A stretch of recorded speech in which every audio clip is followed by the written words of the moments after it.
Bonjour les héros! Alors aujourd'hui c'est une vidéo sur le salon fantastique qui va avoir lieu très prochainement puisque c'est le week-end de Pâques. Et j'espère que vous allez venir au salon fantastique même si vous êtes en province. C'est l'occasion de visiter le salon fantastique, le parc floral, la Japan Party qui est avec le salon fantastique cette année. Enfin, c'est le premier salon fantastique depuis 3 ans, donc j'espère que vous allez venir nombreux. En tout cas, nous, on est avec le stand La Chevauchée des Songes, qui regroupe un collectif d'auteurs. Alors, je vais vous parler de cette petite équipe super choupinette. On vous accueillera sur le stand de La Chevauchée des Songes avec grand plaisir pour des dédicaces. Il y a vraiment des auteurs avec une plume excellente. Donc, je vous conseille de venir. Vraiment, ça va vous plaire. Et en plus, franchement, la balade au Salon Fantastique, ça vaut le détour parce que les gens sont déguisés. Il y a plein de cosplays, il y a plein d'interviews, de jeux sur table, de démonstrations. Enfin, vraiment, c'est un sacré salon que j'aime beaucoup. Allez, c'est parti. Je vous en dis un peu plus après le générique. C'est parti, La Chevauchée des Songes. Et tout de suite après.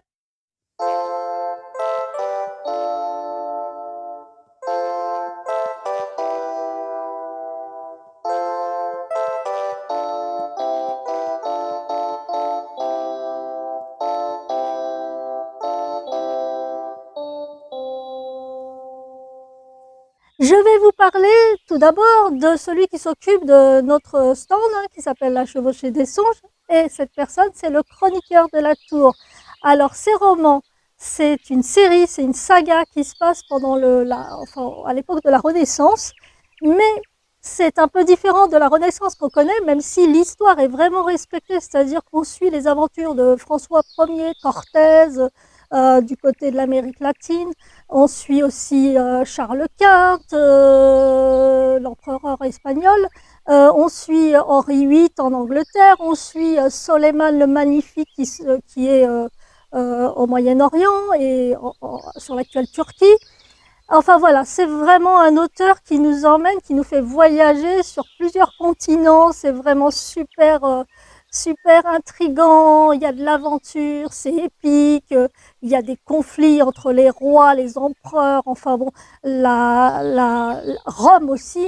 Et puis, à travers ça, effectivement, il y a de la fantaisie puisque il a incorporé dans cette renaissance que nous connaissons, classique, de la fantaisie, c'est-à-dire on va découvrir que François Ier qui a comme emblème la salamandre, sa salamandre elle est vraiment réelle, quoi. À partir du moment où François Ier devient roi, il rentre dans ce monde fantasmagorique, quoi, où il y a des choses que les autres ne voient pas à part lui, quoi. Donc voilà, donc cette salamandre, c'est son animal de compagnie, elle crache du feu en plus, enfin bon, elle l'aide pas mal dans son aventure, et d'ailleurs elle aide même ses amis comme Anne de Montmorency, qui est Anne de Montmorency dans la réalité. Enfin, c'était vraiment un ami de François Ier. Enfin voilà, on suit vraiment les faits historiques. Comme le roman commence en 1515, donc c'est le sacre de François Ier au mois de janvier 1515. Et après, il y a Marignan, que tout le monde connaît de nom, mais est-ce qu'on connaît vraiment l'histoire de la bataille de Marignan? Moi, en tout cas, je suis complètement fascinée par cette histoire et j'ai envie de savoir ce qui va se passer dans le tome 5. Parce que là, on en est au tome 4. Alors, c'est des livres qui sont de plus en plus volumineux. Le premier, il faisait 500 pages et le dernier, je crois qu'il fait 700 pages. Alors, le premier tome, c'est 1515-1519. C'est-à-dire qu'on va de 1515 à 1519. 1519, on sait qu'à peu près, c'est Léonard de Vinci, tout ça. Donc, bon, en fait, chaque tome part d'une époque et s'arrête à une époque. Dans le premier tome, on démarre au 1er janvier 1515, là où il est sacré roi, et il rencontre d'ailleurs Charlemagne, qui lui donne ce pouvoir un peu de divination, de voir des choses que les autres ne peuvent pas voir. Donc je vous dévoile un peu le truc de l'intrigue, mais c'est vraiment au début du roman, donc ça va. Alors bien sûr, en devenant roi, il se doute qu'il va vivre des événements extraordinaires qui resteront dans les livres d'histoire, mais il ne s'attendait pas à tout ça. Donc il va découvrir que l'histoire n'est qu'un théâtre où s'affrontent les forces obscures en coulisses. Tout ce qu'il croyait solide, tout ce qu'il pensait vrai sera bouleversé, car le monde est en train de basculer pour une damnation ou pour une renaissance. Ça, c'est dans le premier tome que vous allez le découvrir. Le deuxième tome, alors 1520-1522, le monde est en paix depuis quelques années. Ouais, ça va pas durer forcément, connaissant les êtres humains. Alors, mais les tensions se sont accumulées et sont devenues trop fortes. Partout, les compromis se déchirent et l'humanité se retrouve au bord du gouffre. Dans l'ombre, des grands esprits tentent que la guerre ne se déclenche pas. Face à eux se dressent des forces maléfiques qui s'allient à l'ambition et à la bêtise humaine. De cet affrontement va dépendre la survie de civilisations entières. Alors 1523-1526, alors au début, la guerre en Europe est un peu en répit, on va dire. Mais bon, connaissant les rois, les rois, les empereurs, enfin Charles Quint, tout ça, bon bah voilà, ils affûtent quand même leurs armes et ils attendent que la prochaine confrontation, on va dire. Et puis il y a une prédiction qui dit qu'il va y avoir un cataclysme et qu'il n'y a que 144 000 personnes qui vont survivre et en fait tout le monde veut faire partie de ces gens qui vont survivre. Donc ça fait flipper toute l'Europe. Alors le 4e tome, 1527-1529, alors là c'est la guerre d'ego entre Charles Quint et François Ier. Alors à la fin du 3e tome, les enfants de François Ier ont été échangés, les plus grands, les deux grands, ont été échangés pour sa libération parce qu'il a été pris à Pavie et donc voilà. Donc Charles Quint accepte de rendre François Ier à la France. Hein. Ouais, bah ça peut être que ça. Et en échange des deux enfants qu'il prendra en otage pour avoir une monnaie d'échange, on va dire, plus tard. Et la situation diplomatique et militaire est complètement bloquée. Donc vraiment l'Europe, c'est pas terrible à ce moment-là. Il y a aussi la guerre entre Soleiman et je crois que c'est la Bulgarie ou je sais plus quel pays là. D'ailleurs, c'est Ferdinand, le frère de Charles Quint, qui est au front face aux troupes de Soleiman le Magnifique. Et de l'autre côté de l'Atlantique, l'autorité de Cortés est de plus en plus remise en question par l'empereur. Hein. Donc il y a aussi des gros problèmes de ce côté-là. Et puis moi j'aime bien cette histoire aussi qui se passe de l'autre côté de l'Atlantique. Effectivement, c'est une saga qui se place sur plusieurs continents. Donc c'est très intéressant. On passe du Moyen-Orient à l'Amérique latine, enfin en passant par l'Europe, donc avec tous les conflits, l'Angleterre, l'histoire de Henri VIII qui est quand même assez particulière aussi. Mais dans la ville, il était déjà. Hein, donc là, il en a rajouté une couche, le chroniqueur de la tour, mais c'est vraiment génial. Je vous en dis pas plus parce qu'il faut vraiment que vous découvriez. Et ce qui est bien aussi dans le 4e tome, c'est que c'est les femmes qui prennent le pouvoir. D'ailleurs, ça s'appelle Des femmes et des dieux. En plus de 1527-1529, c'est Des femmes et des dieux. Donc voilà, donc elles prennent le pouvoir. Ouais.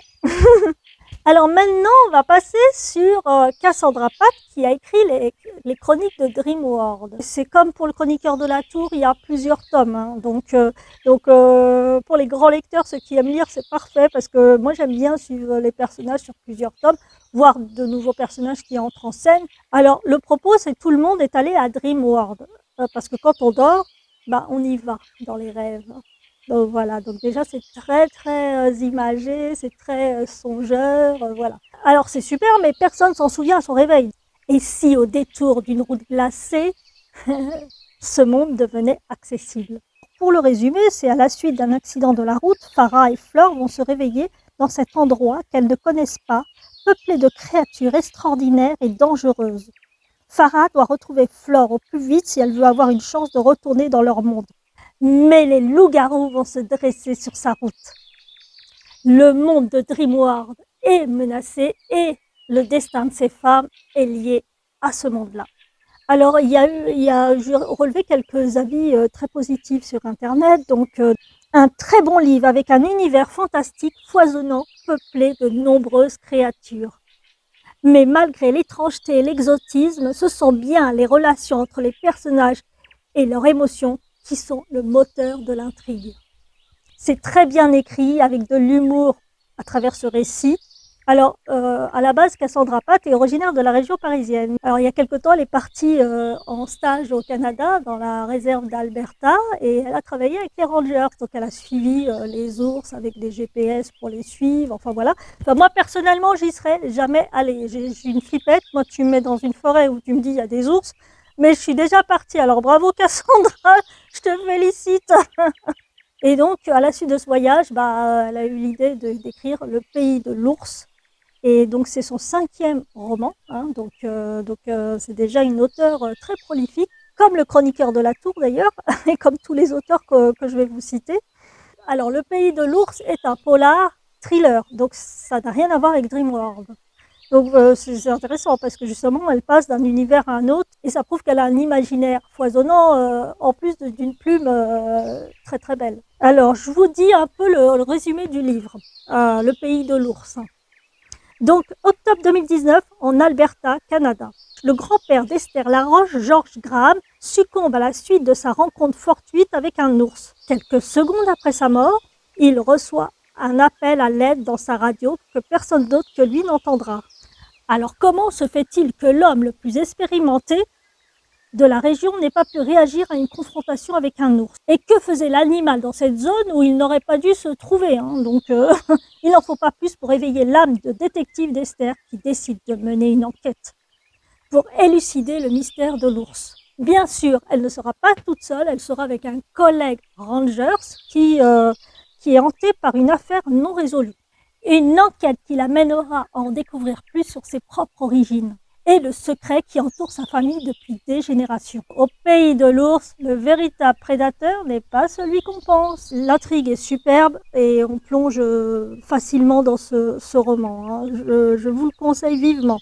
Bon, en fait, je vous les conseille tous vivement, je les aime tous. Alors, maintenant, on va parler de Pauline Dyson, qui est un auteur, j'espère que je n'écorche pas son nom, Alors, elle a imaginé une série de livres qui s'appelle La Bibliothèque. C'est pareil, c'est une saga où on suit l'aventure d'un personnage. Donc, le premier s'appelle Grandir. Imaginez un monde où ni la pauvreté, ni la guerre, ni les livres n'existeraient plus. Le technomonde. Imaginez un lieu hors du temps qui abriterait tous les rêves de l'humanité. La bibliothèque. Donc, c'est pour ça que ça s'appelle la bibliothèque. Et imaginez que ces deux mondes se rencontrent, celui de la bibliothèque et celui du technomonde. Donc ça commence par, à 10 ans, Émilie est choisie pour être la nouvelle bibliothécaire. Elle a le pouvoir d'entrer dans les rêves et de les vivre, comme s'ils étaient réels. Son premier livre va la mener sur un chemin semé d'embûches, de magie et de doutes. Est-ce que vous l'accompagneriez ? Le tome 2 s'appelle Vivre. À 15 ans, le deuxième livre rêve d'Émilie la conduit sur une terre où elle est la reine légitime. Héritière au pouvoir fragile, qui doit-elle suivre pour faire de la terre d'Alma le pays idéal ? 3 voies s'offrent à elle. Mais le rêve d'Émilie est truqué car derrière un personnage se trouve son pire ennemi. Encore une fois, vous l'accompagneriez ? Le tome 3 s'appelle Aimer. Oh, trop joli ce titre, on a envie d'y aller. Alors là, ça commence pas si bien que ça parce qu'en fait, à 20 ans, elle est un peu déprimée. Elle a été un peu trahie par la vie, on va dire. Faut lire les autres tomes, les 2 tomes précédents pour comprendre pourquoi d'ailleurs. Et donc, elle rentre à contre-cœur dans son 3e livre. Alors, toujours livre-rêve, parce que l'auteur les appelle les livres-rêves. Un labyrinthe aux voies protéiformes. Pour la première fois, des rêveurs l'accompagnent. Tour à tour, adversaires, guides ou amis, ils la conduisent vers le centre du dédale et vers la clé de ses pouvoirs. Mais la barrière entre les mondes s'effrite et la réalité de Jean se rapproche dangereusement du rêve d'Émilie. L'accompagneriez-vous ? Alors, ça, c'était les 3 tomes de la bibliothèque.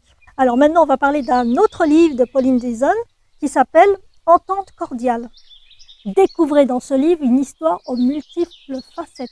L'histoire de 2 hommes, Édouard VII et Émile Loubet, qui ont scellé l'entente cordiale en 1904, alors que tout les opposait. Alors Pauline Dyson écrit depuis son plus jeune âge, puisqu'à 9 ans, elle écrivait déjà des contes et elle a continué à en écrire pas mal pour sa famille. En général, on commence toujours comme ça. Auprès de sa famille, on commence à raconter les histoires qu'on invente et on est fort heureux qu'il y ait une écoute. Alors, comme beaucoup d'auteurs, elle a aussi un métier le jour et donc l'auteur, c'est la nuit. Elle écrit aussi comme moi, la nuit. C'est le moment propice pour cela.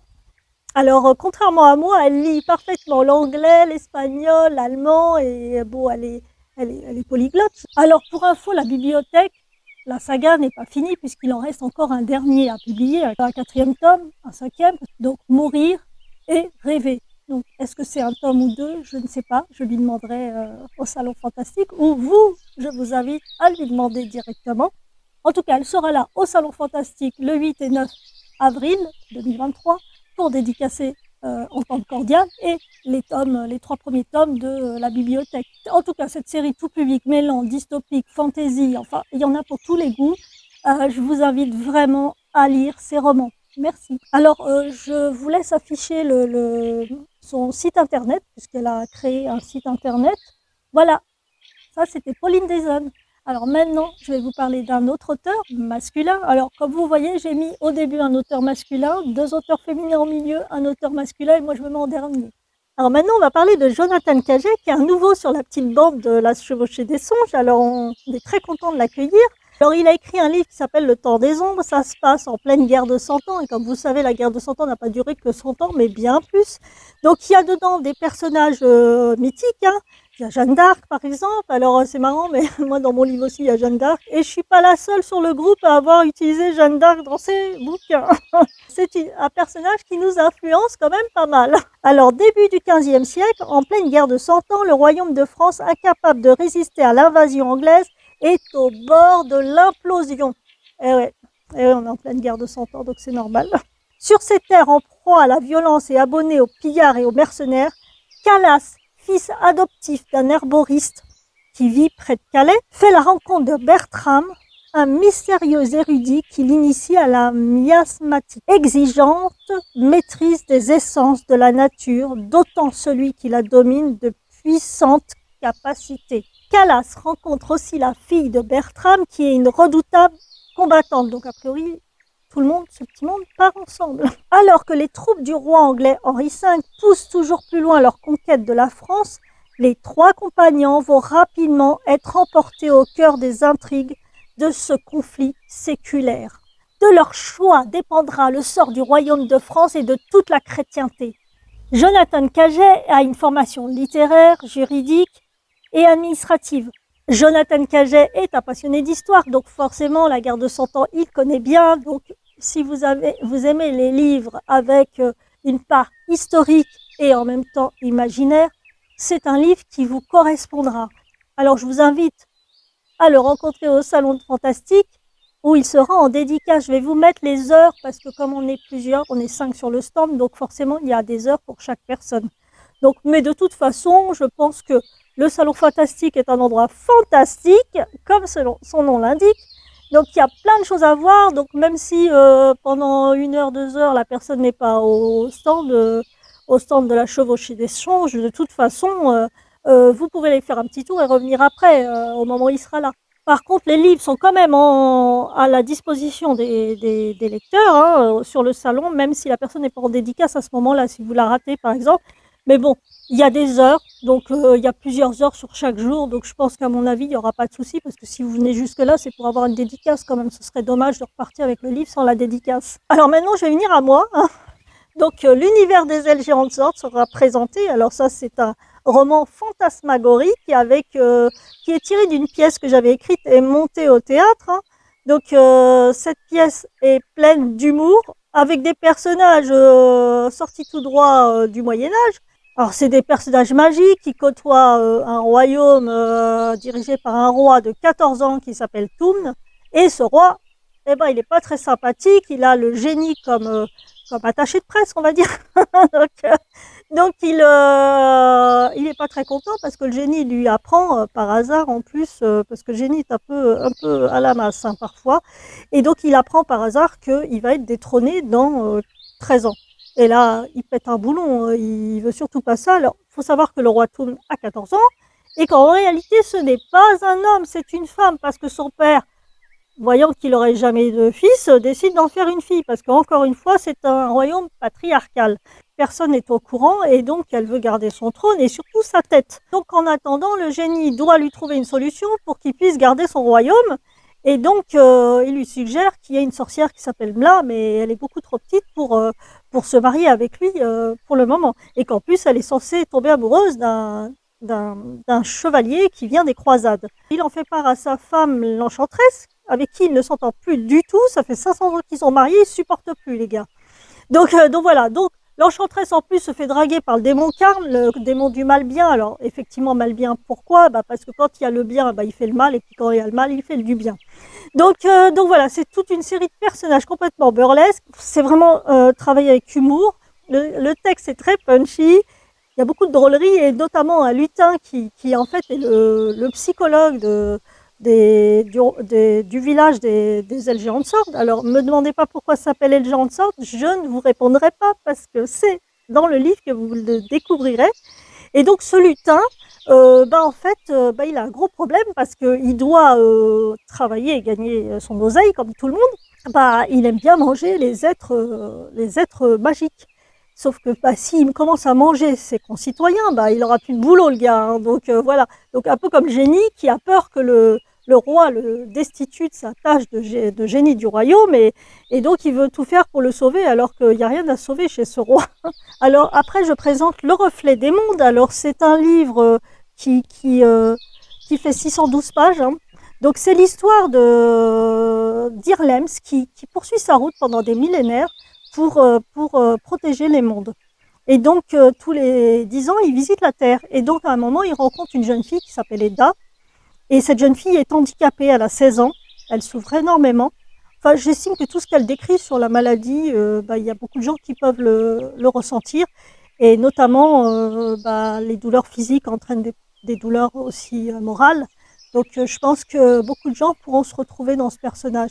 Donc, effectivement, le but de l'histoire, c'est d'amener le personnage d'Eda à transcender son état de souffrance, de maladie. En cheminant avec Irlems, elle va découvrir énormément de choses comme la protection de la vie, la planète qui se meurt, tout ce que Irlems lui dit pour protéger la vie sur Terre, arriver à en faire un monde où tout le monde pourrait y trouver son bonheur. Depuis des millénaires, Irlems prend son envol et fait une halte sur Terre pour nous observer, prospérer, s'entretuer et détruire la planète merveilleuse qui nous a accueillis. Les humains n'ont aucune conscience de la peur qu'ils suscitent aux quatre coins de la galaxie, que leur acte de guerre horrifie les demeures prospères de nations bienveillantes. Chaque nouvelle décennie, Irlems retrouve Edda qu'il voit grandir et devenir femme. Lui qui ne peut aimer un seul être découvre en cette adolescente atteinte d'une maladie incurable et dégénérative son propre miroir, sa propre ignorance, son péché originel. C'est à travers Edda que nous observons les allées et venues de ce dieu en exil. Durant plus de 30 ans, Irlems représente la parenthèse dans la vie d'Edda. Edda se questionne à chaque fois qu'il vient la voir. Pourquoi m'a-t-il choisi moi, une humaine, parmi tant de monde sur Terre? À mi-chemin entre réalité et fiction, l'histoire de deux âmes aimantes destinées à protéger toute vie. Alors, dans Le Reflet des mondes, j'invite beaucoup au voyage parce que Irlems emmène Edda un peu partout dans le monde. Il y a un passage qui se passe en Afrique, alors il y a un autre passage en Antarctique. Dans ce livre, j'ai voulu vraiment faire voyager à travers le monde.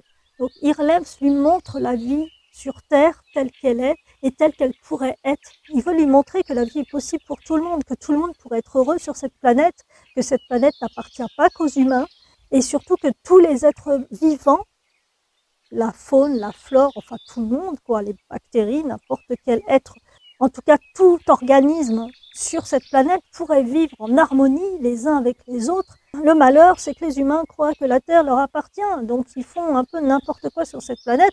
Et Irlems veut montrer comment les mondes qui prospèrent dans l'univers, dans la galaxie, ont réussi à dépasser cet état et à vivre en harmonie avec tous les êtres vivants, tous les organismes vivants à travers les mondes connus.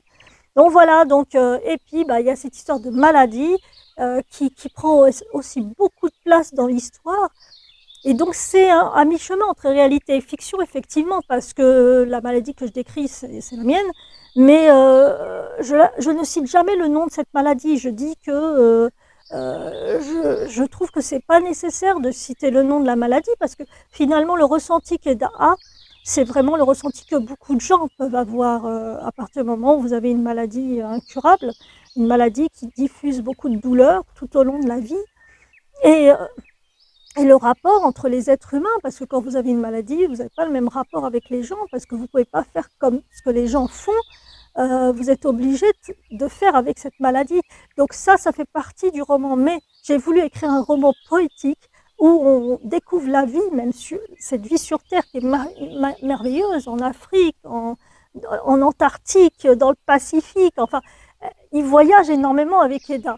Et il y a forcément entre eux une histoire d'amour qui est une histoire qui ne peut pas être parce que lui n'est pas de ce monde-là et il doit protéger les autres mondes. Donc, on sait que cette histoire entre eux est une belle histoire, mais qu'elle est vouée à se dissoudre en réalité. Donc, le reflet des mondes. Alors, j'ai aussi donc Windsri que je vais présenter. Le roman Windsri se passe sur la planète Liwa, qui est une planète un peu semblable à la Terre, sauf que les continents ne sont pas placés au même endroit, hein, quand même, faut pas déconner. Et donc Windsri est un royaume de cette planète, et donc qui se trouve sur le continent de Malordia. Donc la demeure de Windsri jouit de la protection d'une enchanteresse, la paix est devenue une banalité, la guerre une terreur infondée. C'est dans cette certitude de quiétude que la citadelle est attaquée. Le roi Jada veille aux portes de ce royaume. Il ne vit que pour conquérir, déchoir de son trône le roi Yomel, souverain de Windsri, et annihiler tous les mondes libres. Entrer dans la demeure de Windsri et plonger au cœur de demeures peuplées de sortilèges et de monarques envoûtés. Voilà, je vous en dis pas plus sur Windsri. C'est une grande aventure. Donc je vous invite à la lecture de Windsri. Alors c'est un roman de 512 pages, donc un peu plus court que Le Reflet des Mondes quand même. Je pense que j'ai tout dit un peu sur les auteurs. J'espère que chacun y trouvera son compte parce que c'est vrai que c'est pas facile de résumer comme ça plusieurs auteurs d'affilée. J'espère que les auteurs seront très contents de la vidéo parce que c'est vraiment pas facile de décrire des romans aussi riches et puis qui se passent des fois sur plusieurs années, voire des décennies. En tout cas, c'est un plaisir à la lecture. En tout cas, je sais que vous allez adorer découvrir ces univers. Alors, venez nous rencontrer au Parc Floral. C'est le 8 et 9 avril 2023 avec la Japan Party, un salon fantastique et Japan Party. Donc, éclatez-vous, allez nous voir. Il y a l'adresse en description de la vidéo. Eh ben, je vous attends samedi et dimanche. Et surtout, n'oubliez pas de mettre le pouce en l'air, de vous abonner à la chaîne. Ça fait toujours plaisir. Merci beaucoup. Bisous les héros. À bientôt.